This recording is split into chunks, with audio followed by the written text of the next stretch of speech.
I recently went in a Pottery Barn store and I felt like Julia Roberts in Pretty Woman when the employees at the expensive boutiques won't wait on her. But you know what? That's okay because I wasn't planning on buying any of their overpriced merchandise anyway. However, I did see this gorgeous shell rope. And yes, I did snap that photo and several others while I was in the store, which might help to explain why no one waited on me. Anyway, that shell rope is the inspiration for today's video. I'll be duplicating 10 home decor items from pricey stores like Pottery Barn and Magnolia Home, but for a tiny fraction of the price. I think you'll be amazed at what you can recreate using a few items from the thrift store and Dollar Tree. I can't wait to show you. So let's get started. I often buy supplies not knowing how I'm going to use them. But when I saw these little wood trays at Dollar Tree, I knew immediately what I wanted to do. I wanted to use 9 of the largest size trays, but I could only find 8. So I decided to use just 6 of them. Each tray comes with 2 of those small metal label holders, which I removed from all 6 trays. Then I used wood glue applied to the sides of the tray to glue all 6 of them together. I arranged the trays in 2 rows of 3 each, and then I clamped the sides together and let the glue dry overnight. The width across 2 trays was exactly 12 inches, so I was able to use cheap craft sticks or paint store sticks across the bottom of each pair of trays. I attached them with wood glue and a few small brad nails. To dress up the front edges, I bought one 4-foot-long piece of trim for under $3 at Menards. I just marked a cut line with a pencil on the piece of trim and cut it with my miter shears. And then I just attached the trim pieces to the wood trays with wood glue. I found a random piece of trim in my wood stash that wasn't as wide as the craft sticks, and I glued and nailed that across the top edge of the trays. I used a little wood filler to fill in the nail holes and the cracks between the trim and the craft sticks, and the cracks between the trays on the sides, top, and bottom. Once the filler was dry, I sanded it smooth.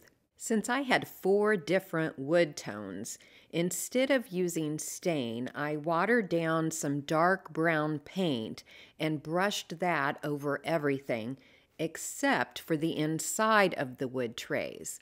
Instead, I applied some watered-down antiquing wax to the inside of the trays.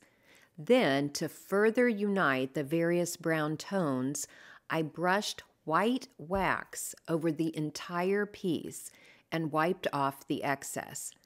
I was actually shocked at how well this worked. I think the colors are almost identical to the Kirkland's wall cubby. Then I just needed to reattach some of the metal label holders that I had previously removed. You would actually need to use 12 of the Dollar Tree trays to create a wall cubby as large as the one Kirkland's is selling. Still, it's a whole lot cheaper to make it yourself.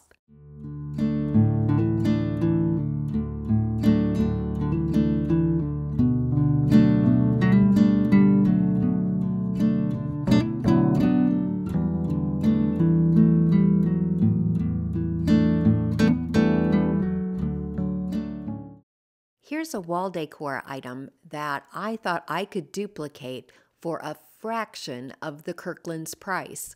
I see these mirrors with wood overlays at the thrift store all the time. I picked this one up for $3.99. I unscrewed the back and removed the mirror. After giving it a thorough cleaning, I applied wood glue to small sections of the wood overlay and began arranging sliced half wood beads onto the glue. I purchased a bag of 400 half beads from Amazon for $4.99. I'll have them linked in my Amazon store. I found this resin cross in my crafting supplies. I had popped it off of something in the past, and I glued it to the center of the wood design.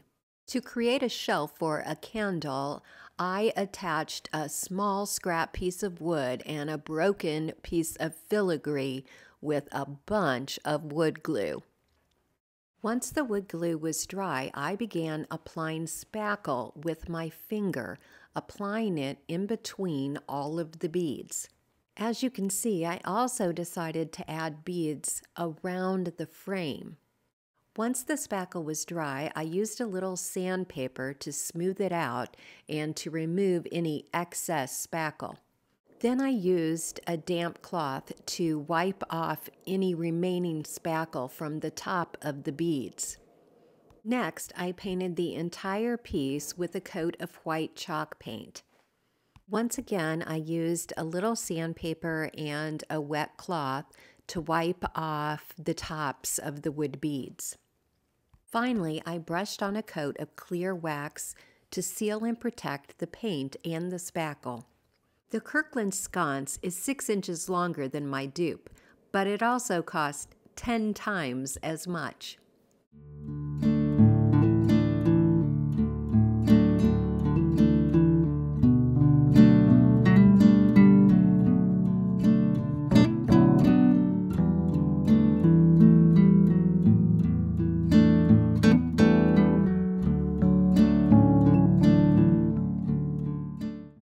Mushrooms are so popular right now, and I do think they're cute, but there is no way I am spending $70 for a 7-inch stone mushroom. Instead, for the base of the mushroom, I found a wood knob, a wood handle, and an old wood furniture leg. And for the tops of my mushrooms, I purchased a 3-pack of small terracotta pots from Dollar Tree. To attach the two parts, I screwed a long wood screw into each wood base and then used Gorilla Glue to attach the terracotta pot to the top of the screw. I also used additional hot glue around the base of the screw on the inside of the pot. Next, I hot glued half of a small styrofoam ball to the top of the pot. Then I spread spackle over the styrofoam and the outside of the terracotta pot. Once the spackle was dry, I painted all the mushrooms with a mixture of plaster of Paris and latex paint. I also painted a Dollar Tree ceramic mushroom with this mixture. Once the paint was dry, I lightly sponged on some ivory, beige, and gray paint to give the mushrooms additional color dimension. The Ballard design mushrooms are a few inches taller than the dupes. However, if you buy all 3, they'll cost you about $170 more.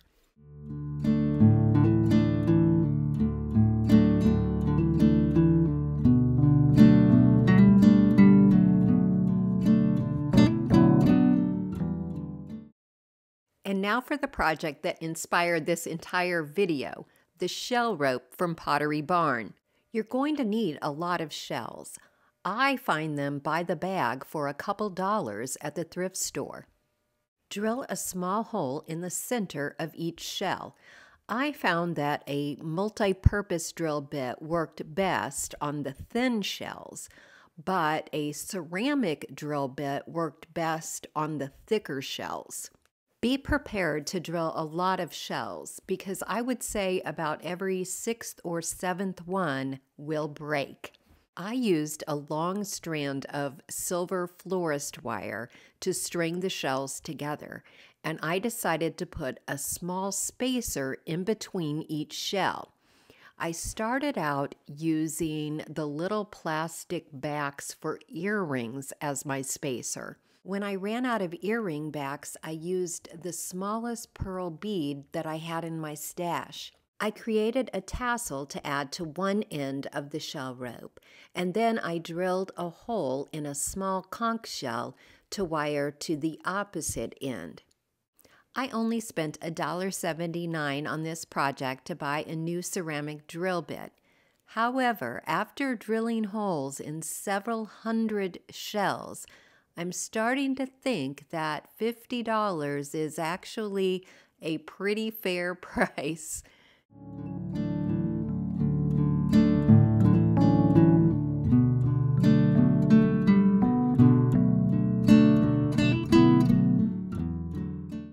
I decided to dupe this Pottery Barn chain because I thought it was ridiculously overpriced. I started by cutting several large curtain rings in half on my miter saw.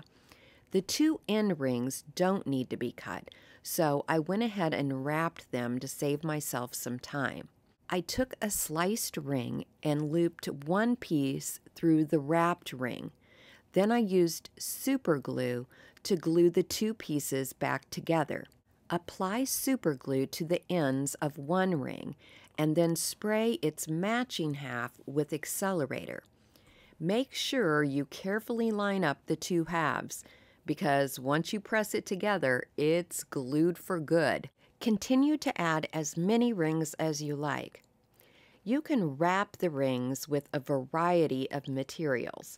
I chose raffia because it's easy to work with and creates a look similar to rattan.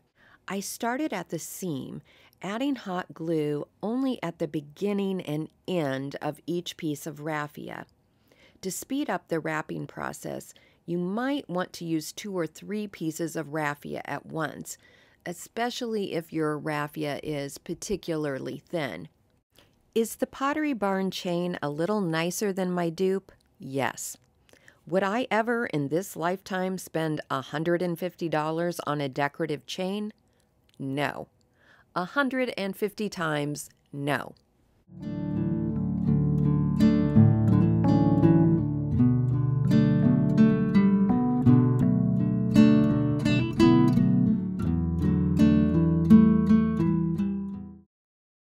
I wasn't going to do a vase dupe because I've done a few in the past, but then I saw these leaf vases at Kirkland's and knew that I had to give it a try.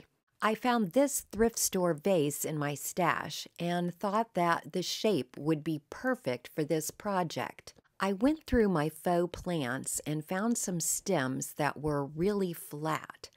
I cut the stems into smaller pieces and then began hot gluing them in random spots on the vase. I made sure that I applied hot glue behind every single leaf and on the stem. At this point, I should have caulked around those leaves that stuck out the farthest from the vase, but I didn't, and so I ended up caulking later, as you'll see. After all the leaves were adhered, I took the vase outside and gave it a couple coats of a terracotta orange spray paint. Once the spray paint was dry, I made my own thick chalk paint using a little bit of plaster Paris mixed in with some white latex paint that I had on hand. This gave the vase a concrete-like texture and filled in most of the gaps around the leaves and stems. Once this thick coat of paint was dry, I painted the vase with another coat of Waverly's mineral-colored chalk paint. This is when I realized that I should have pulled out the caulk gun earlier because some of the leaves were just protruding too far from the vase. But it wasn't too late, so I went ahead and filled in any remaining gaps with caulk and let it dry, and then painted over the caulk with some more of Waverly's mineral chalk paint. Once it was dry, I distressed the vase using a medium grit sandpaper. I had hoped that the terracotta paint would show through, but I only got small glimpses of the orange paint when sanding over the handles. Instead, I was seeing some of the green of the plastic leaves showing through. So I decided just to go with the green and make the vase look even more aged by rubbing the bottom and top edges with some reindeer moss. Then, to make it look more like concrete, I applied white wax to the vase and lightly dabbed off the excess with a cloth. Since this vase was turning into a science experiment, I decided to go ahead and rub some coffee grounds to the top and bottom edges too, to make it look a little dirty. Real dirt would also have worked. I'm not sure if I'm putting this in my store or not because I really love how it turned out.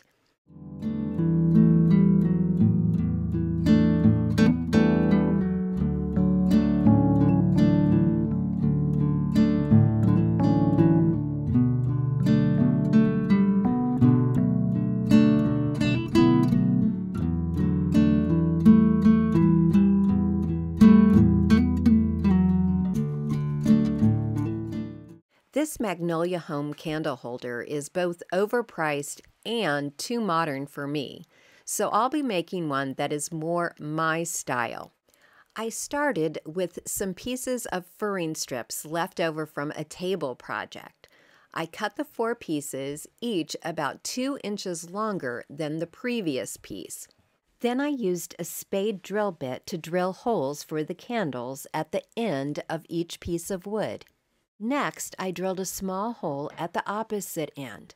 The hole in the longest piece was sized to hold a small dowel rod, which I glued in place with wood glue. The other 3 pieces of wood had slightly larger holes to easily slide onto the dowel rod. Here is where I added my own twist. Rather than making block feet, I used vintage wood spools instead. I experimented with different size spools to find just the right height for each rung of the candle holder. I glued 2 small spools under the bottom rung, 1 large spool under the second rung, 1 large and 1 small spool glued together under the third rung, and 2 large spools glued together under the top rung. Then I cut down the dowel rod, slid on a small spool, and glued it in place. If I had used some nice wood scraps for this project, I would have stained them. But since I used cheap furring strips, I just used some watered-down antiquing wax to give the wood a darker color. I brushed it on and then immediately wiped off the excess. It was dark and blotchy, so I went over the strips with some white wax to even out and lighten the tone. I made a little mistake when assembling this candle stand. Leave me a comment if you notice what it is.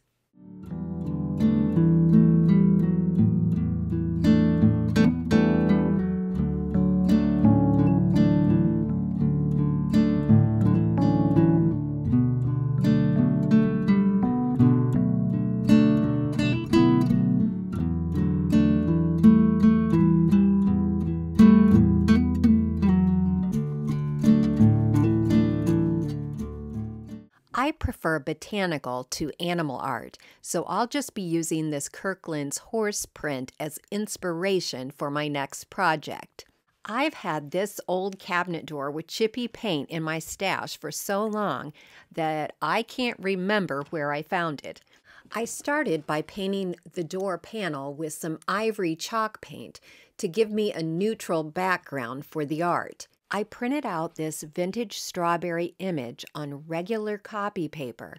Then I applied an even coat of Mod Podge photo transfer medium to the wood panel and carefully pressed my image into the Mod Podge.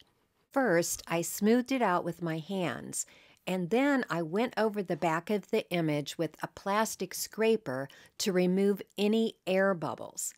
I let the image dry for 24 hours. The next day, I moistened the paper with a damp sponge and began rubbing off the top layer of paper to reveal the image. I knew that I wouldn't get a perfect transfer because of the irregularities in the wood and the old paint, but I was going for a rustic look anyway. You can see that some of the image completely rubbed off down to the paint. Once I was happy with how the image looked, I let it dry for an hour, and then I came back and applied a protective coat of regular matte Mod Podge. I went over the frame too, to keep the remaining paint from flaking off. Since there was an extra lip of wood along the right-hand side, I just decided to go ahead and emphasize the fact that this was an old cabinet door, and I screwed on an old handle. But the screws looked new, so I dabbed a little white chalk paint over them.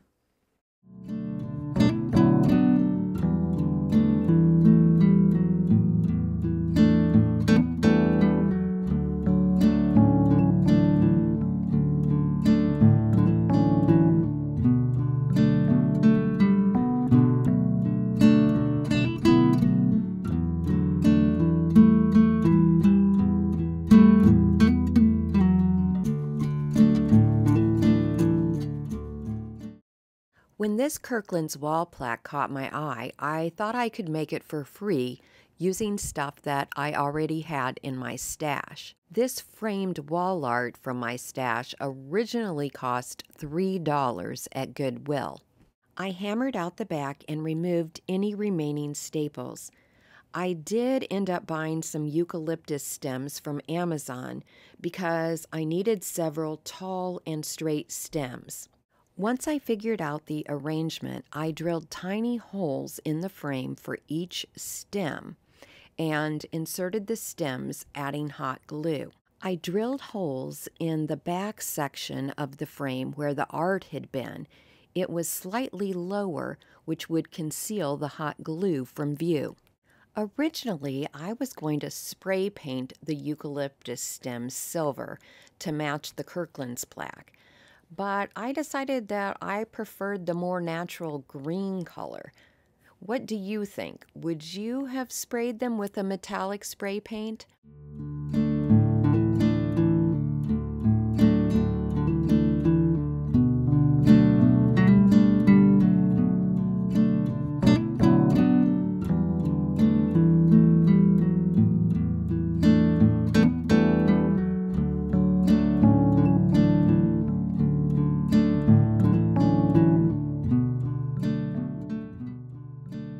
I hope you'll let me know what your favorite project was this week. And if you'd like to purchase any of them, they're available at CanterburyCottageShop.com. Thank you for watching today. I appreciate you all so very much.